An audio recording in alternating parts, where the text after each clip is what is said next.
Welcome to my channel. Today I'm talking about App Cloner, a powerful Android tool that lets you duplicate installed apps and run multiple independent copies on one device.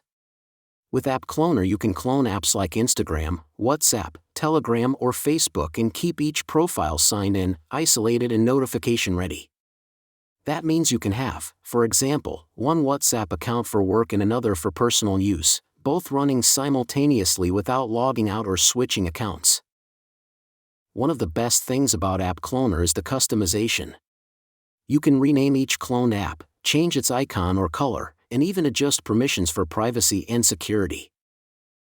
Also with App Cloner the cloned apps remain fully independent, they don't share data or cache with the original version. That means you can treat each clone almost like a completely separate app, which is great if you want to keep personal and work apps fully separate.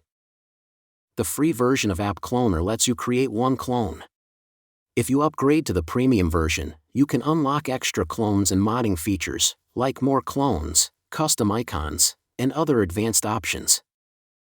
In short, App Cloner is perfect if you want to manage multiple accounts on the same phone, keep personal and work apps separate, or just try out different versions of an app without messing with your main account.